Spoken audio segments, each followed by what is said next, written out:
I can just kick off, maybe asking our panellists how their own cotton season and market rewards have turned out this year, and maybe also looking into their crystal balls to see how sustainable they see demand and cotton prices, which this year peaked at $1,000 a bale, which is extraordinary. But how long is that going to continue? It's funny you should say that, because I was just talking to Pete about this in the lobby in the last 3 days. It's tumbled a little bit actually, so we might those $1,000 days might be gone, but we didn't think they'd hang around as long as they did. So I'm happy to see them. The last time we had prices that high was on the back of during the time of the 2010 and 2011 floods, and the unfortunate part about that was a year where we had 100% of our crop washed out. So we had not only couldn't take advantage of that, but we had to wash out our contracts as well. So, but yeah, Central Queensland, Theodore, we've had a really great season overall. A little bit soggy for the picking, as you alluded to earlier, but not as much as the southern areas. I feel like in our Central Queensland we're starting to really hit our straps as a bit of a niche in the industry where we're able to sort of grow our crop on a little bit longer. We're really made some massive improvements with the way we utilise our water and resources there. And the crops we're getting, the yield there now is, well, when I first moved to the Theodore area from the Darling Downs off a cotton farm, and I'm the ultimate industry cliche, born on a cotton farm, married a cotton farmer that I met while working for Cotton Australia at a cotton dinner. Sad but true. We're encouraging our children to go into journalism. But, so we... when I first moved there, we were pretty thrilled if we could get 3.5 bales an acre in the way we used to talk about it. And this crop, we're looking at 18 bales average for our crop, and we've seen records of up to in the mid 20s in certain spots in Emerald, and averaging 20 across farms. And due to having that longer growing period and the research and the innovation and the technology that we're seeing come through, that's just getting taken up so quickly by growers. So to see that shift in yield in a 10 year time span is pretty phenomenal. So we're pretty optimistic about cotton in Central Queensland going forward. And Pete can do his bit about keeping the prices high for me, but we won't bank on that. Tony, you've been in the industry for a long time. You were a bit of a pioneer in the days when you first left university. How have you seen this year, and how do you see the future? Yeah, thanks, Andrew. Afternoon, everyone. Yeah, I don't know about a pioneer. Oscott were well and truly in the valley long before my time, and I was lucky enough to learn from the best there, including Dave Anthony, who is well known to many in this room. He was the farm manager at Oscott in Warren in 1984 when I planted my first seed, but I do note some other Weewar and Narrabri growers here that were doing that well before I was. The Macquarie's had a pretty interesting season. I keep saying to my boys that don't expect a full water, a good yield and a high price all in the one season. Pick any two. Well, I thought it was going to be the season with the La Nina, Burrendong spilling, and it has been, it seems, for almost 12 months. And the season was once again cooler than last year. Last year we thought was a relatively cool season, only about 90% of our normal heat units. This year was cooler again, and I was expecting the worst for a bit, although I did learn from last year that the key driver in these sort of years is not boll number so much, but boll weight. And I was around pulling cotton out of plants pretty early on as soon as I could find some open bolls, and actually was finding their weights were good. So I was a bit more confident as we went further. But the hard part's, the difficult part was because of the cool season, it took us all summer to accumulate enough heat units to grow the sorts of yields that we're chasing. We're sort of targeting 15 or 16 bales as a budget or as a chase point, and it did make this crop late. So we were well into April. In fact, we didn't start harvesting our own cotton until the 29th of April, which is probably 10 to 12 days behind where we would normally be, which of course set us up, if there was going to be a wet autumn and winter, for a wet pick, and that's exactly where we've ended up. In fact, we just finished picking yesterday, which we're pleased to be done, but now every neighbour keeps ringing, wants us to go there and give them a hand, which is great, but not so great. We'd like to get on with some preparation. So, and the price, as always in the cotton industry, if you don't like the price today, just wait till tomorrow because it's sure to change. And we've seen that. We've been up, ramped all the way up to just under $1,000 a bale, and then it's been falling through the floor the last 3 days. Now, most of us are pretty well covered in that sort of market. You want to be building your average as you go up. There's no point, no one tells you where the top of the cotton market is nor the bottom. So I think most growers are pretty good at building an average as they go and taking risk off the table. And I think everyone's done that well. And, we got a little bit of $900 a bale cotton, but not much. And then yesterday we managed to get some $800 a bale cotton, which is now nice because it's 700 and something today. So it's been an interesting time. But probably the thing that I've liked most in these last 2 seasons, to put them together as a pair, is how well the yields across the industry generally have held up in what we would have said weren't necessarily great years in the hotter areas, St George and Burke and places like that. This is a cooler season is probably better for them, but through the middle, through the Namoy, Guada and Macquarie, sometimes in previous years and with probably varieties that aren't quite as resilient, they could be quite difficult years for us. And certainly Bolgard has allowed us, with the genetics coming out of CSIRO, to be very resilient in years that may not be as good. So that's really, from our point of view, something to really celebrate, that we're growing predictably still good yields in seasons that may not be as kind. So the only way is up, plenty of water for next year. The hardest bit's going to be turned around, some back-to-back country to try and keep our area up. Pete, what's the story in the Northern Territory? And give us the word, the inside running on what the market's going to do. Right, thank you, Andrew. I'll try. Okay, so in the Territory, the bulk of the cotton is rain grown. So we've gone from 3 years ago. There was a couple of growers did a little bit of a commercial trial. There was probably in total just on 1,000 hectares in the ground. This year it's closer to 10,000. So that's a very rapid expansion in a short period of time. Of that 10,000 hectares, 950 odd, a little bit more, is actually rain grown, and this season hasn't been ideal. The rainfall has been quite variable. Most of the cotton, if you can picture where Darwin is, picture where Catherine is, they're about 300 kilometres apart. Most of the cotton is sort of halfway between, and off to the west in an area called the Douglas Daly region, where the Douglas River and the Daly River sort of join. It's not a particularly big area. The mean rainfall from December through to the end of the wet season is a little over a metre at the Douglas Daly Research Station. This year, at the northern end of the Douglas Daly region, the rainfall was about 900 mils. At the southern end, it was closer to 750. Closer to 700. And there's variable soil types. You're growing cotton on. You can imagine that much rainfall. You don't really want to be growing it through the wet season as a rain-grown crop on heavy black soils, which is what we're used to. You're growing it on what they typically call blaine soils, which are a kind of a much better drained soil, a lot more sand in them, or silica. And what we found this year was the crops in the northern end of the valley, which had that better rainfall, were also grown on some of the heavier soil types. They're coming off at the moment they're coming off between 5 and 8 bales to the hectare, rain grown. The crops in the southern end of the valley are coming off closer to 3 bales to the hectare. They're also on slightly lighter soils, slightly more silica. You can imagine when you're planting those crops, it's bloody hot. And you if you just time it wrong, or the wind's blowing the wrong way, or it's the wrong time of the day, you can actually cook the seed in those high silica soils. So we've had issues in parts. If you haven't got enough ground cover, you're basically planting into a weed bed, or if you can plant a dedicated cover crop, then that's great. But you're planting into weeds, into pretty heavy cover. If you got areas with less cover and high silica, and you get that high heat units, that it will cook the seed, so you got to replant. It's a bit of a challenge, but so there's more of those issues in the south than there was in the north. Further south, there's also cotton being grown around Katherine. Lower rainfall again.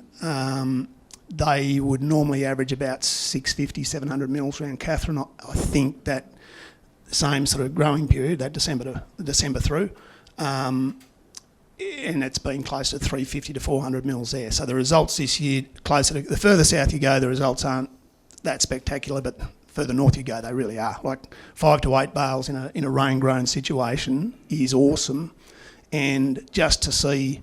And that's where the bulk of the territory's crop has been grown this year, just to see that it can be done, because you'll get years further south where you're going to get those 900 to 1,000 millimetres through the growing season, and you'll hit it out of the park. So I was talking to Andrew a couple of weeks ago, and he was saying, what's it like? I said, it was probably a bit like growing wheat at Walgett, or you said that to me, because I said, you'll hit it out of the park 1 year in 5, you'll go okay 2 years in 5, and you might have a small loss 2 years in 5, but overall you are going to get rain through the wet season. And my view, and part of the reason why I decided to put a bit of a foot in the ground up there, is that you're going to get the wet season, it's happening every year. There will always be, provided everything goes to plan, there will always be a cotton industry up there. And now the gin being built, it looks like it's happening. And as for the market, lately there's just been more sellers than buyers, and down she goes. That'll stop one day. Well, looking up north, while we're still there, what are the main potential production and quality and logistics challenges for the cotton industry, and does the cost of production differ greatly for that part of the world compared to further south, where it's been established for so long? Okay, quality-wise, what we've seen so far over the last couple of years has been really good. So I'm through my business, my marketing business, we're probably handling about 70% of the territory's crop, as well as a little share farming side hustle. Racehorse, my wife likes to call it. So I see the quality on all that cotton, and again, the northern stuff is haven't seen a problem this year. We're expecting maybe a little bit of fibre quality issues in some of the more moisture stressed stuff in the south, but by and large you're getting beautiful colour. White, bright colour, because you grow it through the wet. Your cotton opens as the dry season's coming, so you got no rain. You got no problems defoliating. It's clean, it's white, it's bright. Staple wise, last year it was spectacular. We've just actually had the first gin run of cotton for this year. I won't know the quality of that for a couple of days, but it should be okay. The northern stuff should be fantastic. As far as the ord goes, in WA, I'm marketing probably 10 to 15% of that crop, and it's a different production system. It's basically irrigated out of Lake Argyle. It's planted a little bit later. It's much more consistent generally. So there hasn't really been any quality issues there. It's beautiful cotton. And challenges, I think, as I said, you've got solar radiation issues when you're the heat in the soil. Cooking the seed is an issue. Just establishing that cover crop, if you don't get an early start to the wet season, can be an issue. What else? You actually have, and this it doesn't seem counterintuitive, you blokes, if you go down to Melbourne in the middle of summer, they get much longer days. Days get shorter the further north you go. So we actually get less daylight hours in the territory through that growing season than across the main east coast growing areas. I think like Mungandai, Dirranbandi would probably have the best. But up there, and if you get, as the wet season's there, you've also got cloud cover, which can be an issue. But I think and just getting access to where the good country is. There's very good roads through the NT, but there's not very good road networks. So to be able to get access to those good blown soil types to farm on can be a challenge. You've got to cross creeks filled with crocodiles and stuff like that, which is an issue. Tony, you've just been up. You've spent a bit of time up there while Wilf gets the mic working around. We might just. What struck you about the north that was a bit different to what you're doing back in the Macquarie?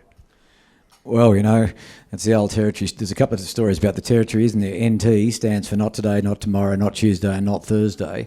And they seem to struggle from that issue with everything they do in terms of spare parts. No matter what, they're always waiting for something from down south.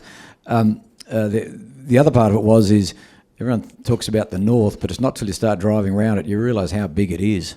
You know, we were lucky enough to be staying at Tipperary Station and saw some of that cotton that was being picked, which was a fantastic crop.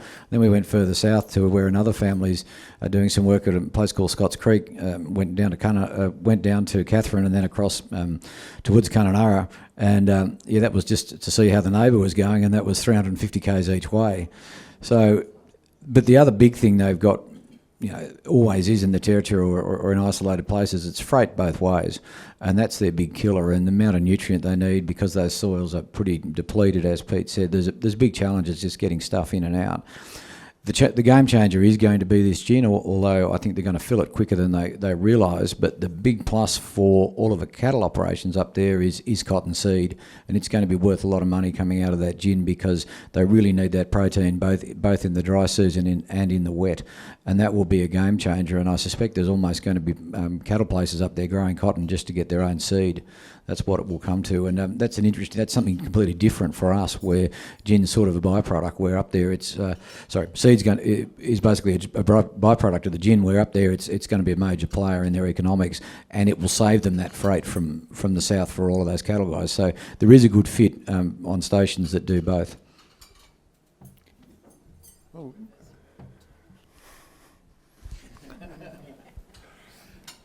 You can do that. We might throw the floor open for questions if anyone wants to throw their hand up. I've got plenty more, so get in quick.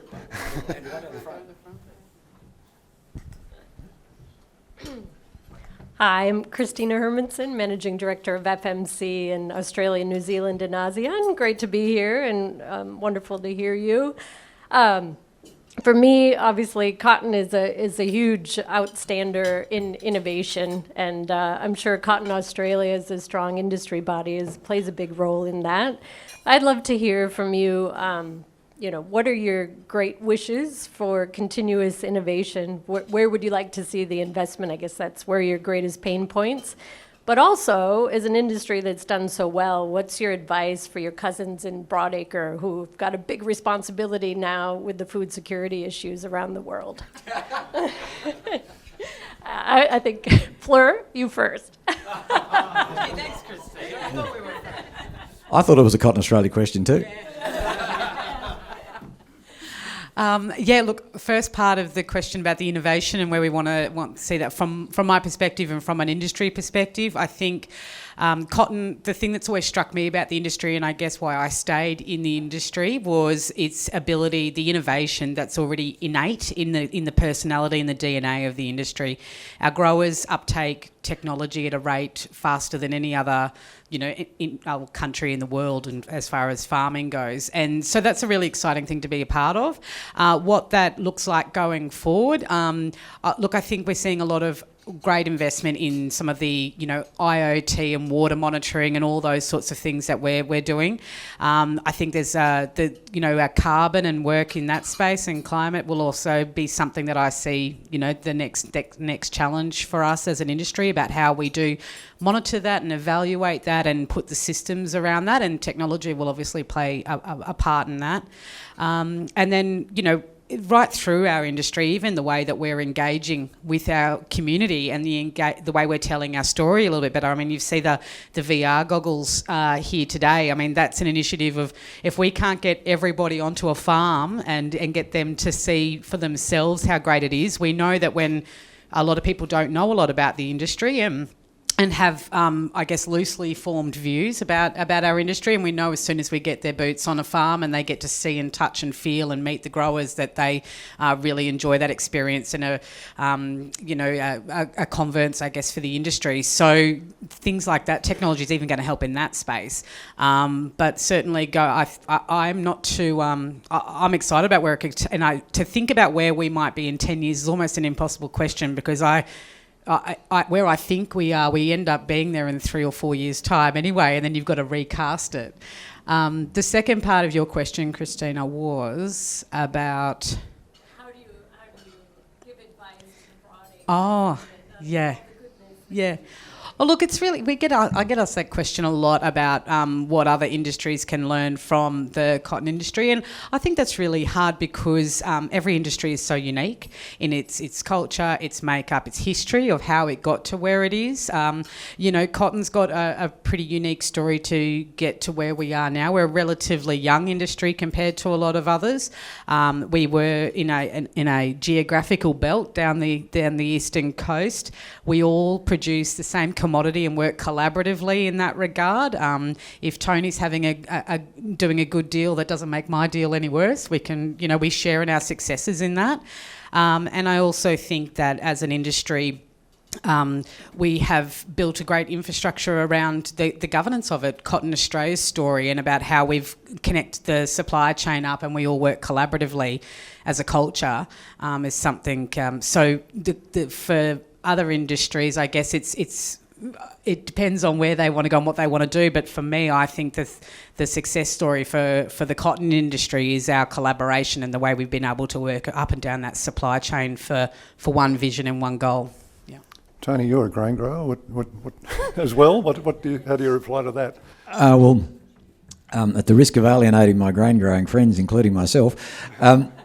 I think the one great thing about the cotton industry, and it has had it from the start, and I take my hat off to the Oscott group, the Boswell family, who brought it with them from California, and that was that sharing culture and helping new growers through all of the difficulties, and also showing leadership, particularly in the early days, social licence, and as well as agronomy and all the other things. And that's been one strength of the cotton industry, and new growers coming in even today.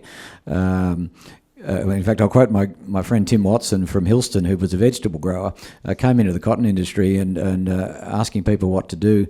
And for the first couple of years, he wasn't sure whether to believe anyone or not, because in the vegetable industry, you tend to tell a competitor as they see each other exactly the wrong thing to do.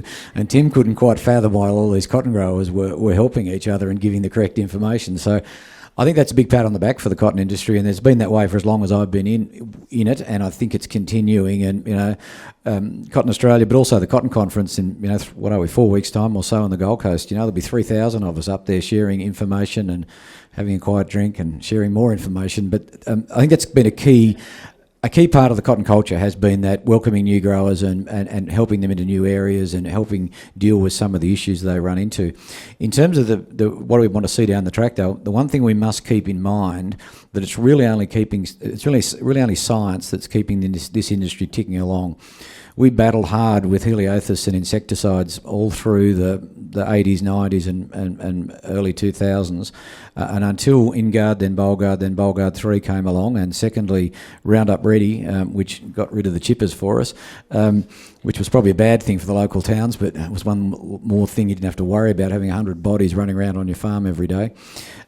But those issues of insect and weed resistance, the stewardship required to make sure we stay ahead of Mother Nature, both safeguarding what we have through all of the resistance plans we have with refuge crops, with rotation of chemistry for weeds and other cultural practices, pupae busting, all the things we need to do. We need to keep doing all of that sustainably, plus the traits that are coming forward through Bayer and other providers of traits into the seed is really important, because if you look at the example of the US where they blew up Roundup Ready with Palmer amaranth over there, that's a big lesson about overusing one particular herbicide group. And the other one is when you look at Brazil and see that BollGuard 2 cotton has basically fallen over there and they're spraying 12 or 14 times. There's salient lessons for this industry. We're there, but we need to keep on top of that and also look for that innovation coming out of science, because that's what's really keeping us going.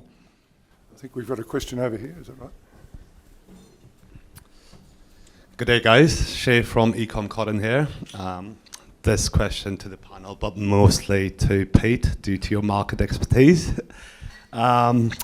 Where, in your opinion, do you see the Aussie basis going in terms of, I guess, next year, historically, potentially could be the highest Aussie crop, the consumption destruction at the moment that we are seeing, bearish market tone, in line with the cheap Aussie basis at the moment? Do you reckon it's still up or down? Who invited you, Shay? There you go. Okay, so basis, I guess, being a function of, in part, the cost for a merchant to ship the cotton from A to B, from the gin yard to the final destination. Obviously, part of the reason for the very weak Australian basis at the moment is the fact that it's just costing so much to move anything anywhere in the world. So I think a reasonable part of the answer lies in, do global logistics bottlenecks, when do they start to rectify themselves? When do fresh containers come online? When do fresh container ships come online? When do shipping lines stop really driving it into everybody because they can?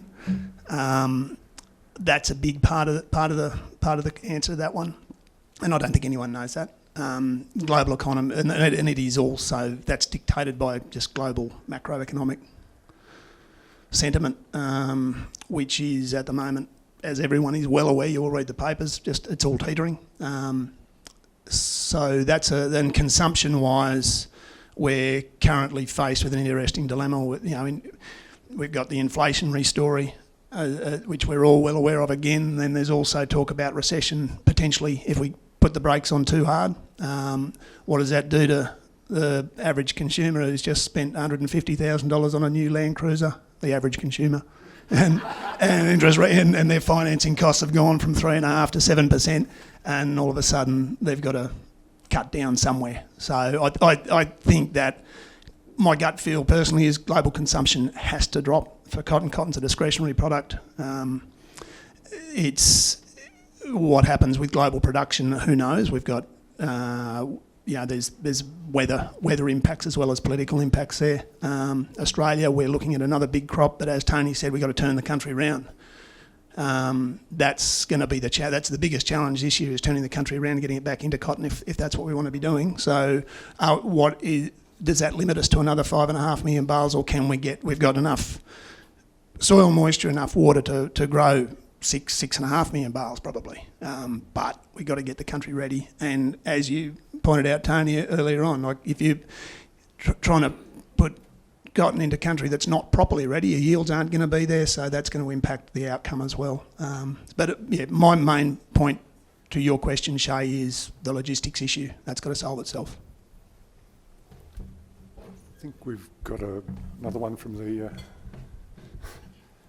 the Cotton Australia table. Just before you start, I might add to that answer from Pete was that Will Leatherman taught me a long while ago that high cotton prices fix high cotton prices and low cotton prices fix low cotton prices, and probably nothing's changed. Adam Kay from Cotton Australia. Just Pete, on that vein about the sort of logistics and that the talk about break bulk shipping, could you just make some comments, explain what that is, and make some comments about that? Yeah, this is really very exciting. There is, I'm not going to go into, because it's not Chatham House rules, so I'm not going to go into deep specifics, but there is an Australian merchant currently putting together cotton for a break bulk shipment out of Brisbane, which will sail mid to late July, depending on how the shipping schedule works. This typically, cotton is shipped in containers. You get 110 bales in a container normally, and it's your shipment that gives you flexibility. You can ship 1,000 bales not to Shanghai anymore, but 1,000 bales to Haiphong or 1,000 bales to Lahore or wherever you need to go. But what we've got coming up this July is a 100,000 bale shipment going out in one hit to a market which has got to be a high volume market, which sort of narrows it down at the moment, possibly Turkey, possibly India, possibly Vietnam. And so that's very exciting because we can get that cotton out quickly. It does hopefully put some pressure on the shipping lines to stop sticking it into everyone. And my understanding is that the cost savings are significant for the merchant with a break bulk shipment compared to shipping in containers to that same market. this is, I think it's a really positive thing. Obviously, it doesn't come without risk to the merchant. They've got much bigger exposure to the one market, which in a volatile environment means a lot of exposure. 100,000 bales in the current market. Cotton, even though cotton's fallen from $1,000 a bale to under $800 a bale, it's not hard to do the maths to work out how much that shipment's worth. So that merchant is taking on significant risk. I would suspect that most of the cotton is already sold. Some of it will get to the destination and be stored unsold in what they call on consignment, and that can be sold to buyers at the other end. But it is really exciting, Adam. Yep. Another question over here. Yes. G'day, Matt Liniger from the Australian Rural Leadership Foundation. Good to see you all. My question, well, firstly, I used to get myself in trouble, as Fleur would probably remember, and Adam will probably remember. I used to say to people when I was at NFF, if you wake up and find yourself in the cotton industry, you should thank someone. Yeah. And that didn't go well with some of the other commodities, as you'd imagine, including the rice industry where I came from. But anyway, I mean it when I say it, and for all the reasons you guys just talked about, there's no other industry like it in that sense. We go back to things like BNP and how great that's been for the industry, but you all know that at times, even those great strides in innovation, best management on farm, that hasn't been enough at times to protect the industry from criticism, from campaigns, all of these sorts of things. My question to you is, does the cotton industry, going so well as it is at the moment, have a blind spot? And what do you think that blind spot is?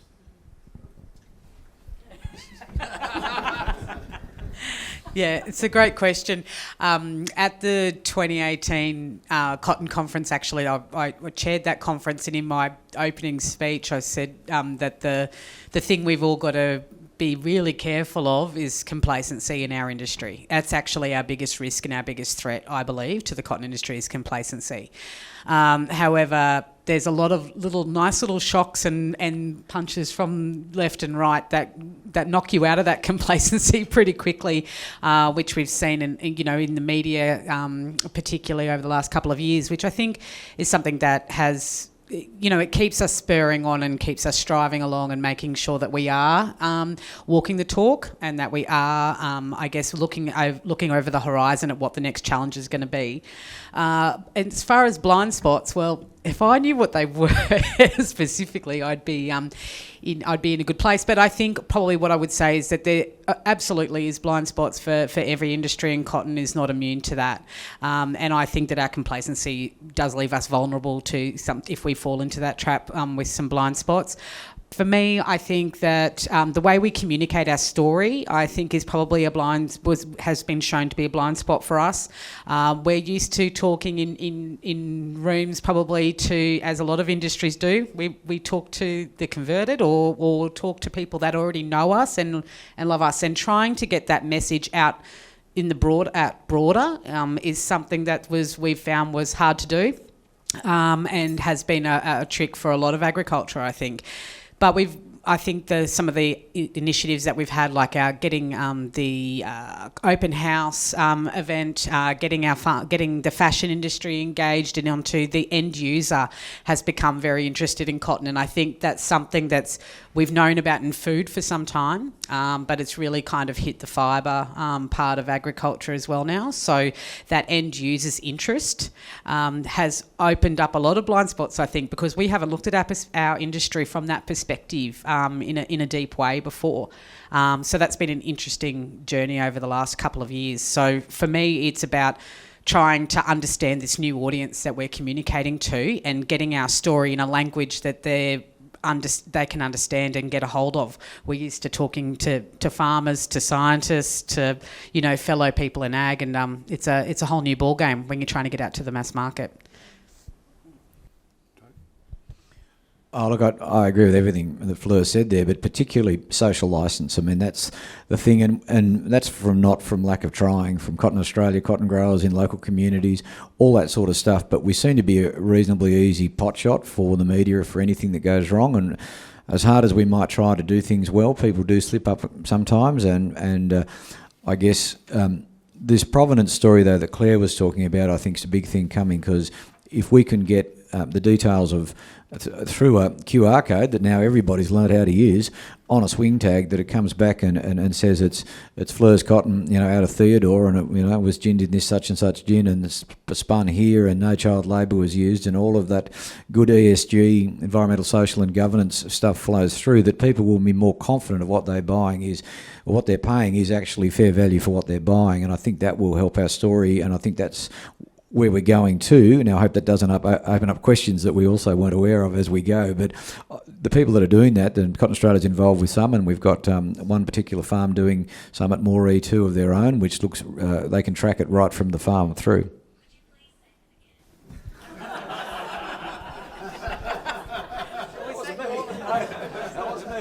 Question for Siri.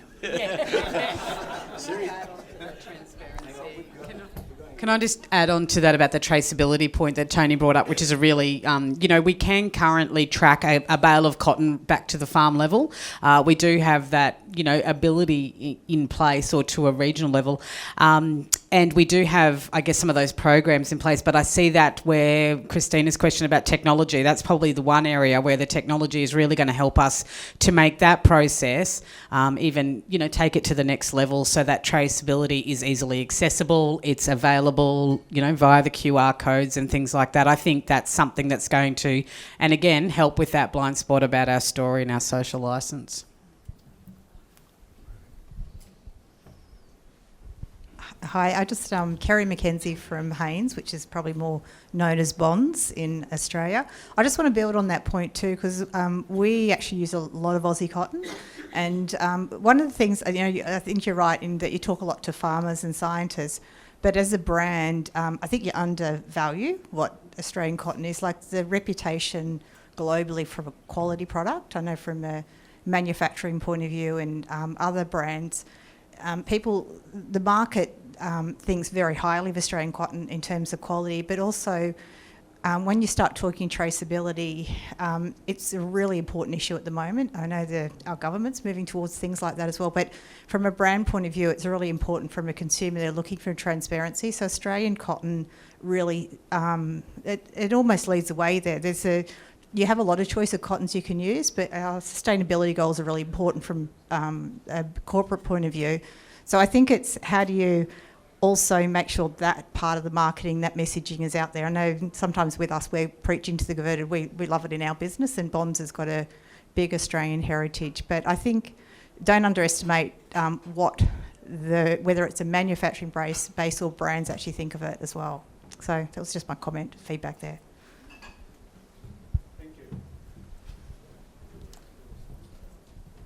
Any more questions over here? There? Bids going up everywhere. JP Van Walt from Acel Allen. You talked about blind spots, Fleur. So one of the things that strikes me about ESG is you've got the consumer and the cotton. It's an excellent product and you're doing well in that space. Do you think it also will come through in terms of the regions where cotton is grown, where the expectation is that you have to do something on the ESG of the regions where you operate, given that many of it happens in isolated and remote communities where the socioeconomic profile is not as rich as it is here in Sydney?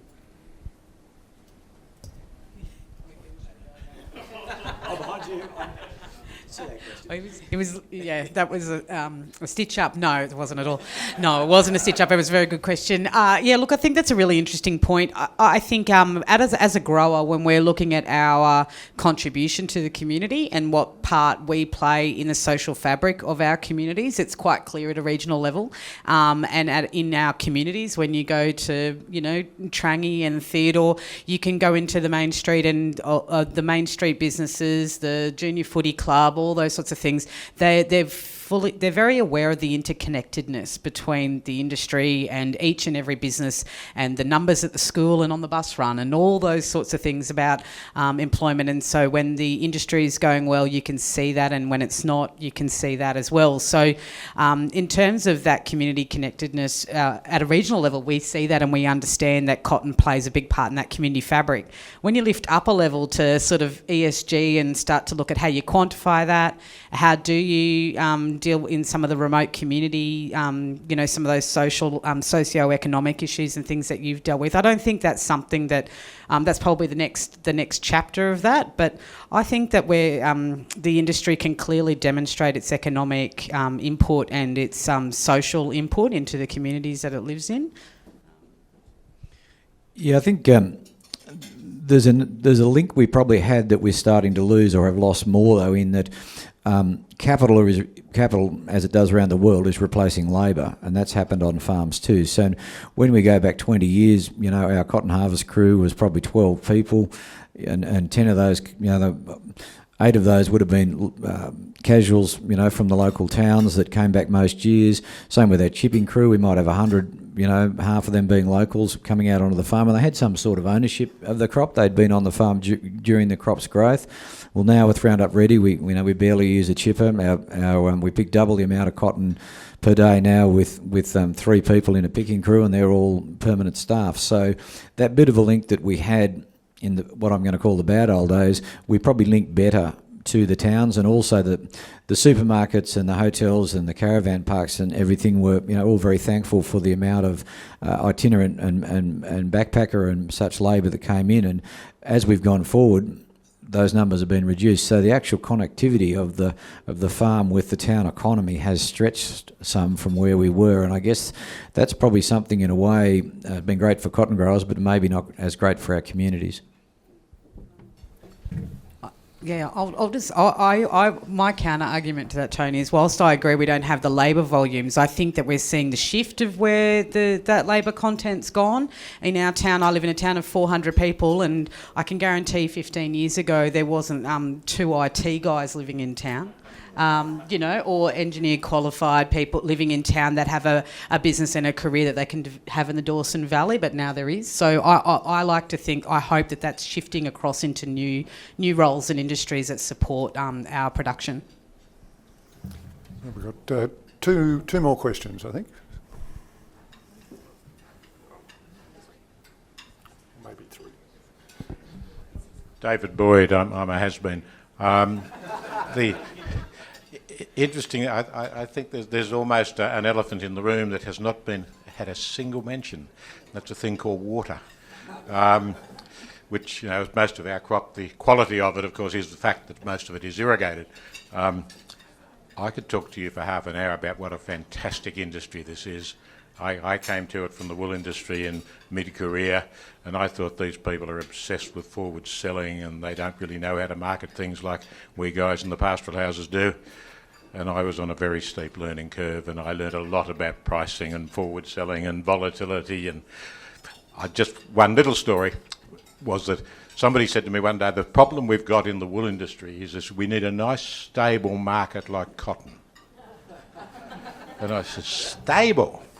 Most years, around a midpoint, the industry moves 50% either way or both ways during the course of while the crop is growing. So volatility has actually been an advantage.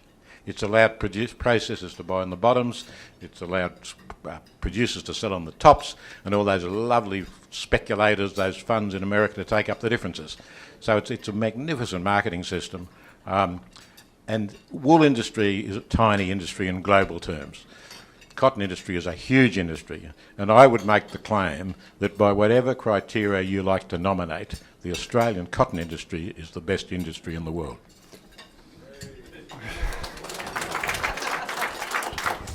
And I thought that question was about water, David, so thank you.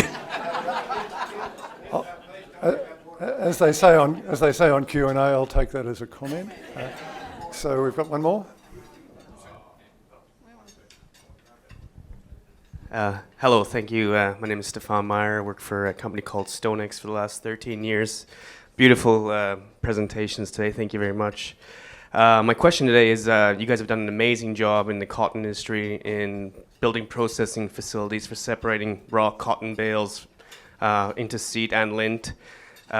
Given the higher freight rates, what's your plans for developing some cotton lint processing facilities in this country? I think we don't do a lot of lint processing here. We send most of it overseas.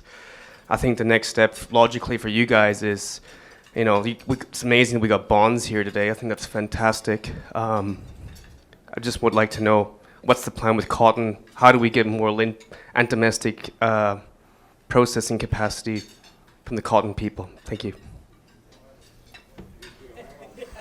What do you reckon, Pete?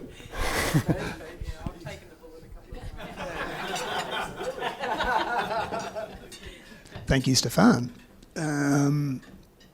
Look, it's I think it's a challenging one because when the Australian grower is getting, well, over the last several years we've been getting $600 to $1,000 a bale regardless.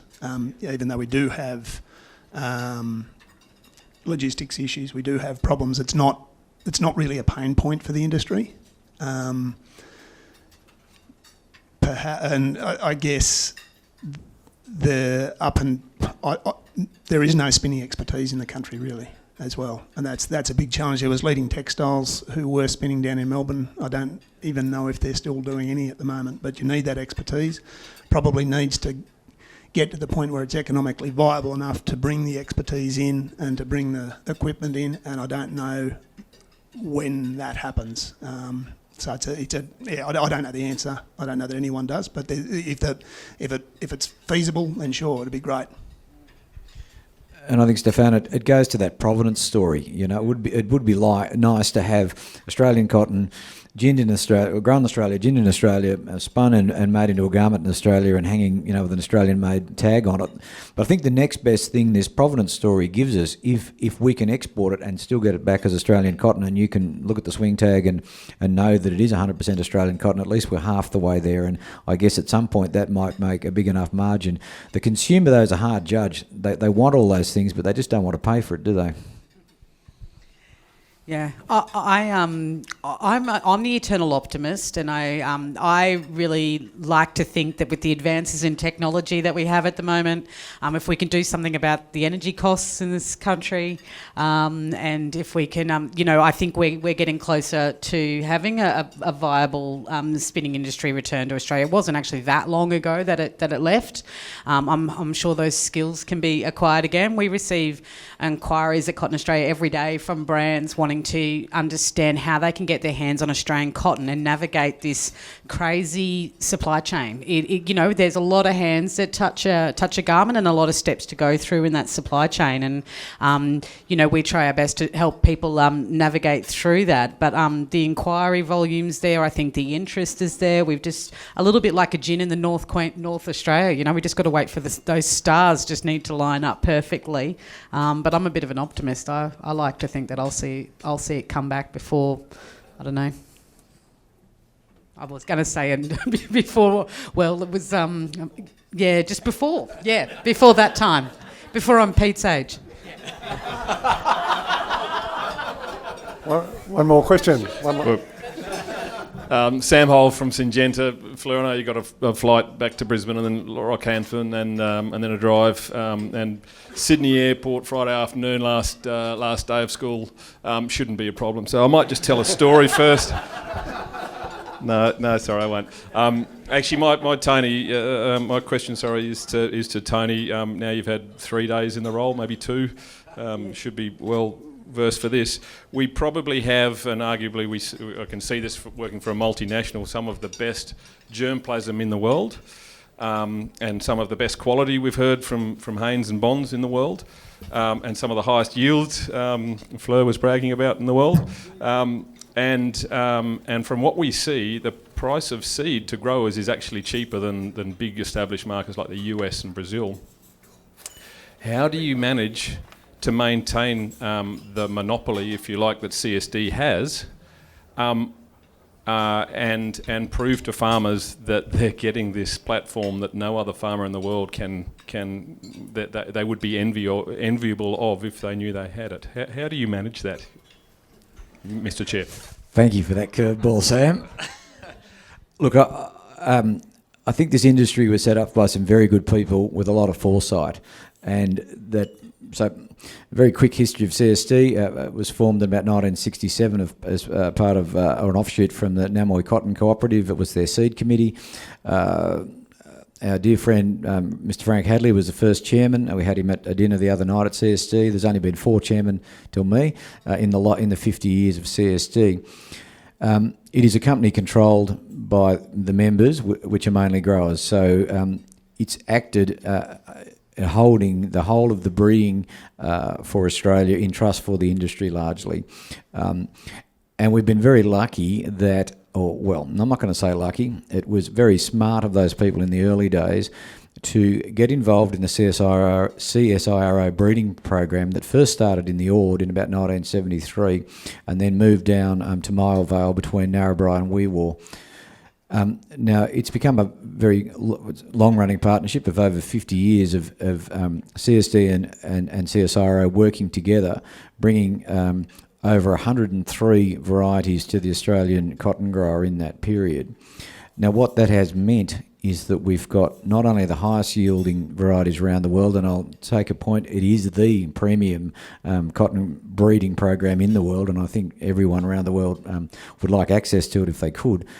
But as well as it producing the highest yield, it also produces the best quality. And we've got, this year some of our own cotton, and a lot of the cotton has been, to go back to the vernacular, 1.25 inches long, or 30 seconds of an inch long. Now, for those in the wool industry, that's getting right up there in length that you can spin through a lot of systems. So the extra long staple that used to be prized around the world that came out of the San Joaquin Valley and other places isn't needed any longer, because these scientists, currently by Warwick Stiller, have got us varieties that are as long as extra long staple cotton was.